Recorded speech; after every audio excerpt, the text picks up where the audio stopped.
This podcast contains discussions on sexual misconduct. Topics such as sexual exploitation, abuse, and harassment may be discussed. Listener discretion is advised, and we encourage self-care and seeking professional support as needed.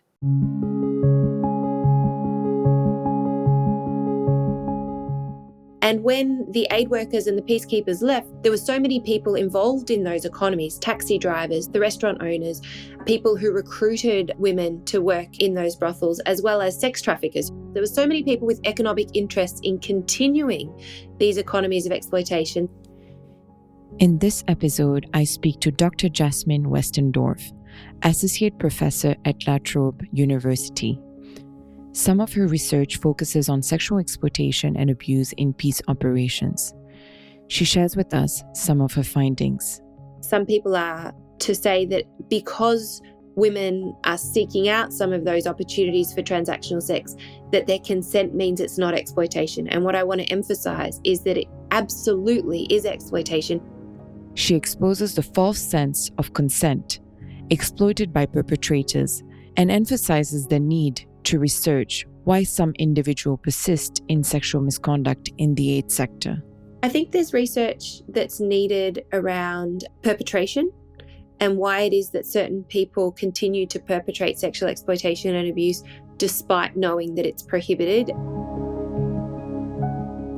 This is the #NoExcuse podcast. We discuss the challenges, complexities, and potential solution in preventing and responding to sexual exploitation, abuse, and harassment in the humanitarian and development sectors.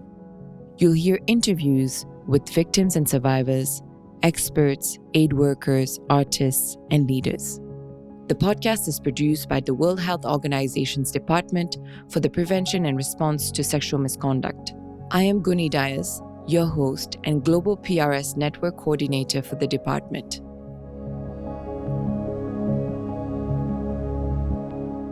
Welcome, Dr. Jasmine Westendorf, to the #NoExcuse podcast. Thanks so much for having me. It's great to be with you, Guni. Sexual exploitation and abuse by peacekeepers and aid workers in humanitarian operations has been the focus of your research. What prompted you into focusing your research on this area? My whole life, I've been exposed to the humanitarian sector. When I was 10 years old, my family moved to Pakistan and my parents worked in Afghanistan as aid workers. And after I finished my university, I worked with a number of international NGOs for a number of years before going back to do my PhD. I've always strongly felt that international NGOs, the United Nations, and so on, have a really important role to play in supporting communities that are affected by crisis and conflict. During field research about 10 years ago now in Nepal and Timor-Leste, people started telling me things about their reluctance to be honest with the UN agencies and the peacekeepers and other humanitarian actors about their security concerns. And that was of interest to me because I was trying to understand why international actors hadn't recognised the signs of peace processes collapsing. And when I dug into it with various people I was speaking to, they started talking about how peacekeepers and aid workers had behaved in ways that were unacceptable to them in the past, and that as a result of that, they were unwilling to raise their security concerns with the UN again, which meant that the UN was unaware of when security was deteriorating, when conflict was arising again. So when all of my research has really been driven by a desire to help make those processes more effective, to help understand what the challenges are to international organisations achieving the goals that they set out to do. The interest is not personal in terms of its effect on me as an individual, but sort of it's part of my interest stems from being, very committed to this project of international solidarity and support and how we can do that in the best ways possible that don't cause harm to the communities that we're working with and for. And what were some of the findings? So the first is that whenever there is a scandal in the media about sexual exploitation and abuse perpetrated by aid workers or peacekeepers, leaders of the United Nations, member states, heads of not-for-profits all come out and say this is unacceptable because it affects our capacity and our credibility. It undermines our ability to do what we set out to do. But there has never been very strong evidence that actually traces how that happens or if it actually happens. And so one of the key findings of my work has been to trace the long-term effects that sexual exploitation and abuse has on a number of levels. And these include, for example, the individual and the family level. This is probably the most obvious. When individuals become victims of sexual exploitation and abuse by aid workers or peacekeepers, it has impacts on their personal well-being, on their health. That exposes them to sexually transmitted infections, including HIV. It can result in unwanted pregnancies, which may then result in young women or women having children that they then have to raise alone, putting further burdens on them and their communities in already stressed situations. Then there's a second level, which is the structural level, which I found very interesting, that I was able to document that the perpetration of sexual exploitation and abuse can actually create economies of exploitation and abuse that long outlast the aid workers or the peacekeepers that are involved in it. So, for example, I conducted research in Bosnia a number of years ago, where one of the interesting unintended consequences of the large presence of peacekeepers and aid workers in the aftermath of the war was that the restaurants expanded their services to provide sex services, which were patronised by peacekeepers and aid workers, as well as local men or tourists. And when the aid workers and the peacekeepers left, there were so many people involved in those economies: taxi drivers, the restaurant owners, people who recruited women to work in those brothels, as well as sex traffickers who forced women to work in those brothels. There were so many people with economic interests in continuing these economies of exploitation that they then shifted again to find other ways to continue this exploitation, in the service of profit making. So I think when you see these economies and cultures of abuse and exploitation being embedded in post-conflict or post-crisis settings, that's a huge concern when one of the motivating goals of international organizations is to create post-crisis or post-conflict settings that are characterized by human rights. On the third level, the operational level, what my findings showed was that the perpetration of abuse and exploitation has some really serious consequences for organizations' ability to do what they say. Firstly, it causes huge mistrust with local community. When the trust is broken, that creates an operational challenge. It also can create security challenges. Quite a significant number of people have shared examples where incidents of abuse or exploitation perpetrated by colleagues has led to attacks on officers by local groups who are angry at exploitation being perpetrated by these people. We can also see resources being diverted from critical, central core business in humanitarian work towards dealing with perpetrators of abuse and exploitation. That has a big consequence for organizations' ability to do what they set out to do. And then lastly, it creates conflict among colleagues. Through my research over the last 10 years is the number of people who felt unable to work with particular units or particular colleagues because they knew that they were perpetrating abuse and exploitation. And quite a number of people who leave the sector when they feel that organizations aren't taking these allegations seriously enough or holding perpetrators to account. The other key thing that I wanted to flag is that we can trace the effect of sexual exploitation and abuse, the effect that it has on donors' willingness to continue to fund vital humanitarian and peacekeeping work. In the aftermath of the Oxfam scandal in 2018, there was a significant drop in personal contributions from long-term supporters towards that organisation. That's something that quite a number of organisations have seen in the aftermath of sexual exploitation and abuse scandals. So what I'm pointing to here is that a lot of people can see sexual exploitation and abuse as a side issue, that it's something that shouldn't happen, but it's a code of conduct issue and our ability to do what we set out to do in humanitarian and peacekeeping work, and that where trust is lost, it's very difficult to rebuild. And that goes not only for the local communities we work with, but for the communities that fund the work of humanitarian and peacekeeping organizations in the first place. In some of your finding, you mentioned the economies that are created, and you have a project called Decry, I think, that explores the political economies of sexual exploitation and abuse in humanitarian operations. I've been trying to understand why it is that transactional sex in particular is such a persistent, thorny issue for the humanitarian sector. What we know generally is that aid workers are much more likely to engage in transactional sex or exploitative sex than they are to engage in forms of sexual abuse and child abuse. Not to say that those don't happen, but that the larger set of issues in relation to sexual exploitation and abuse falls into that exploitative sex, transactional sex category. Transactional sex by its nature is driven by the humanitarian context in which aid organisations work, which are characterised by material deprivation, often displacement, insecurity. And so what you have then is a situation where people need to compete to access the humanitarian support they need. Now, where mothers are unable to feed their children or unable to give their children the medicine they need, they will look to whatever opportunities are available in order to get what they need for their children and for their families. And so what we see in a lot of humanitarian contexts is the emergence of quite significant transactional sex economies where people are selling or exchanging sex in order to meet their basic needs.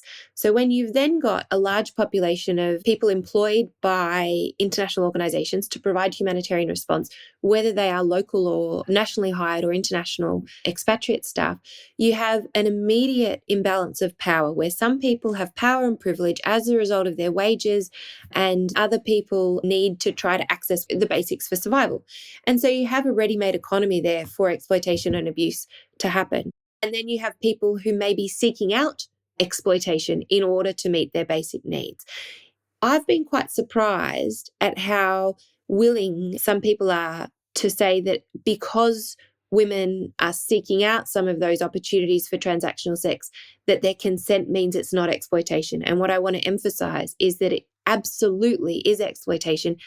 As I said earlier, I did some research with Ukrainian refugees last year where it was really striking that because of the very unique circumstances of response in Poland, Moldova, and Romania, where Ukrainian refugees were provided with housing, with cash, and with a visa status, it removed a lot of the vulnerability that often drives people into transactional sex economies in other humanitarian contexts. That was quite different from research that I did in Sicily with refugees and migrants arriving across the Mediterranean from North Africa, where those refugees, once they were in Italy, didn't have access to the basic needs of survival and were very vulnerable to exploitation from a whole range of different actors as a result, not just aid actors, but also intermediaries, government intermediaries, police, border guards, and so on, because they felt that they needed to transact sex in order to survive and in order to safeguard their future. You've been working with a lot of other organizations such as ourselves, WHO, and Oxfam Australia.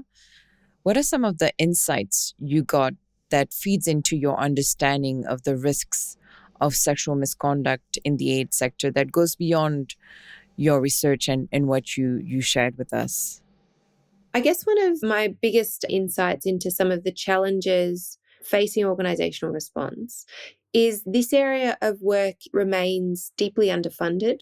Safeguarding or prevention of sexual exploitation, abuse and harassment is not effectively run through all programming approaches.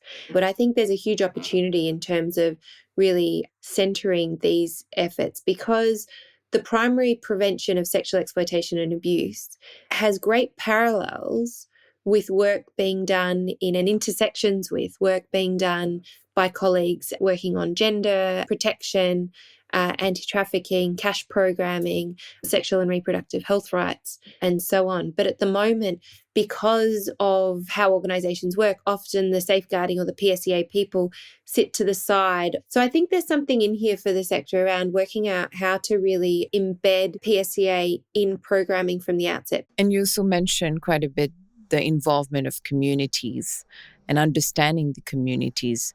What role do you think that local communities plays in both preventing and responding to sexual misconduct? And how can their involvement be enhanced? I think local communities are at the centre of all of this. And obviously, they're also at the centre of all of the work that goes on in the aid and humanitarian sector. The role that they can and should play is really I mean, they are the experts on their lives and on their vulnerabilities and on the risks that they face in an everyday way when they seek or receive humanitarian assistance or have to rely on humanitarian assistance for their needs to be met.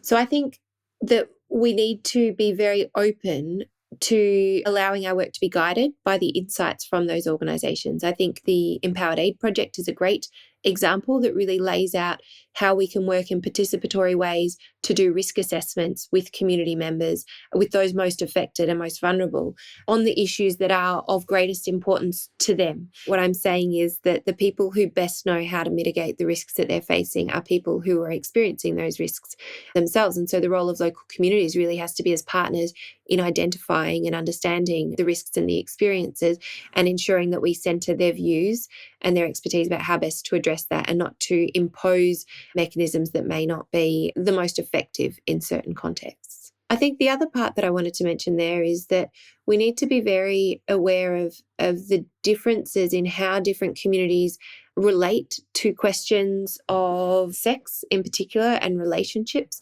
Because if we're not aware of the very localized cultures, concerns, stigma around this, we risk misunderstanding what's going on or mistargeting the way we talk about these issues, for example, or conflictual settings.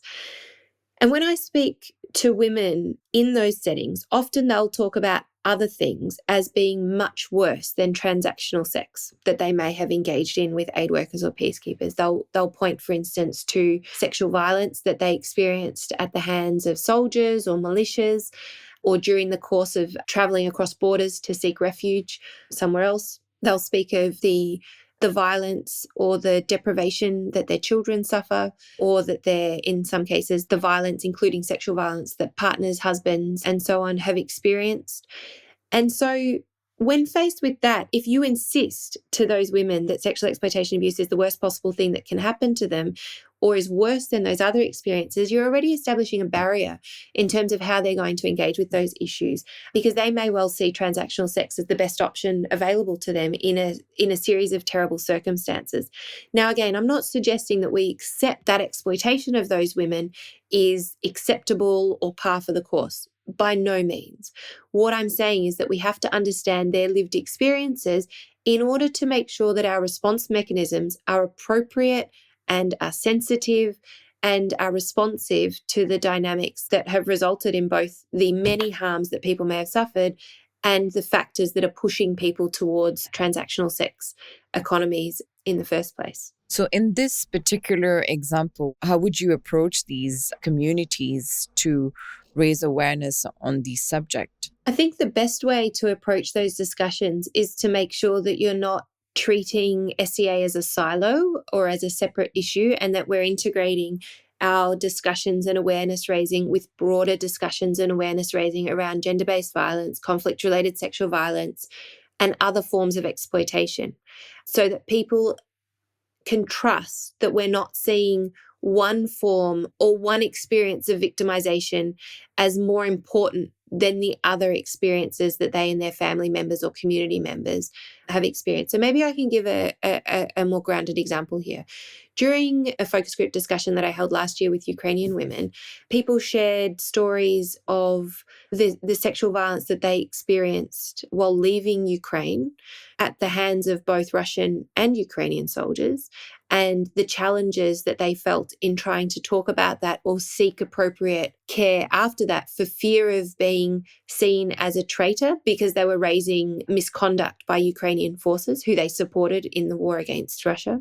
They also spoke about labour exploitation that was affecting their sons or men who had left Ukraine to seek refuge with their families. And then they talked also about racism that they were experiencing in local communities. Sexual exploitation and abuse can be a way into that discussion as long as it's framed in a way that's expansive and open to ensure that you're not saying that one of those violations or forms of vulnerability is worse than the other. And so having awareness raising discussions that create space for all of those types of abuses of power, not just by aid staff, but also by others in the community, doesn't mean that a PSCA focal point has to then respond to all of those points of vulnerability, but it means that we can gather information in a holistic, community-centered way and ensure that it then makes its way to the right parts of organizations to ensure that response is done in a holistic, integrated way as well. What would be future research direction do you think are necessary, especially in relation to your work on sexual misconduct and peace processes? Yeah, this is something I've been thinking a lot about.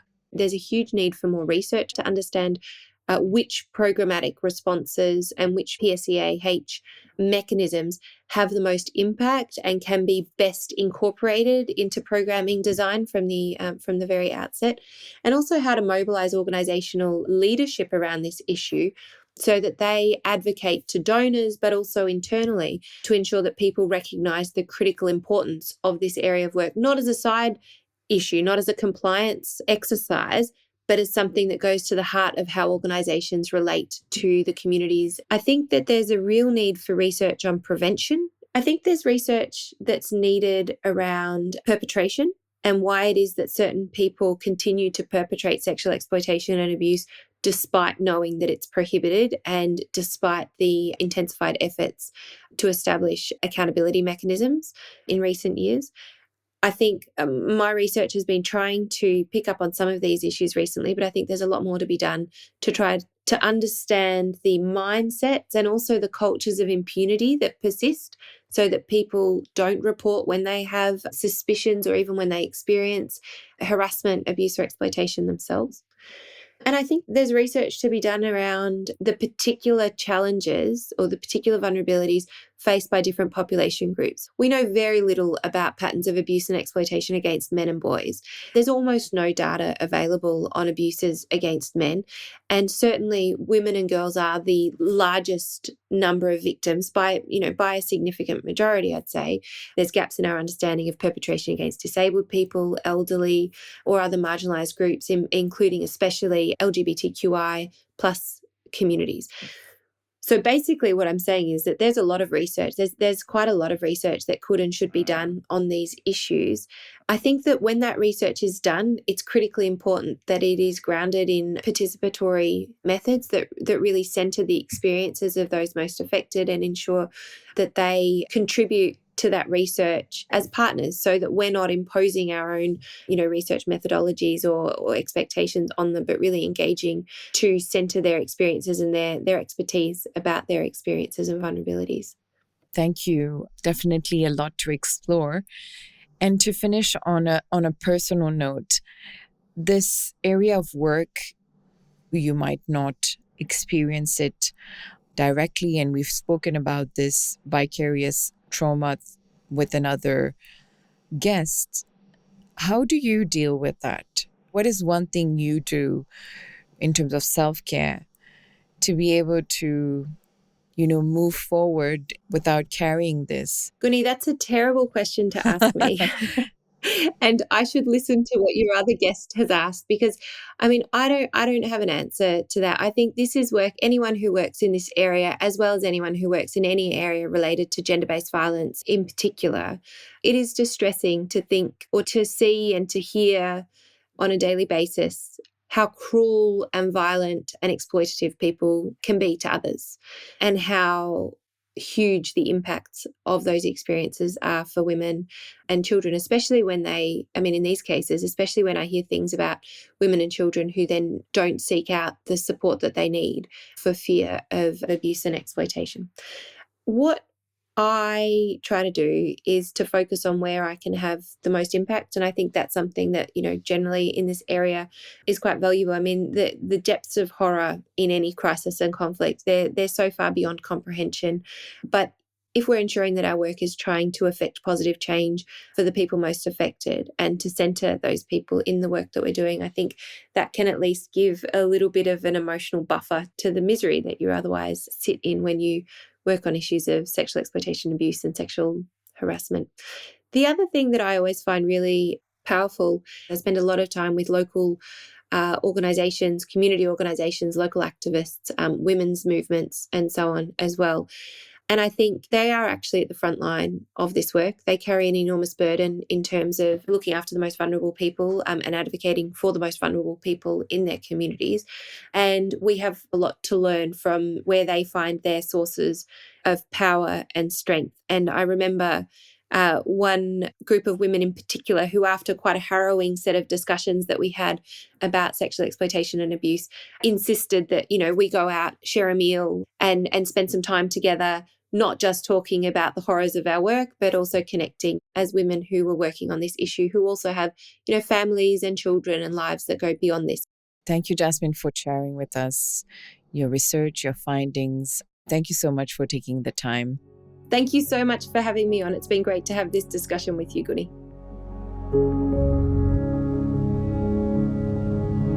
Thank you for listening to this episode of the World Health Organization's #NoExcuse podcast.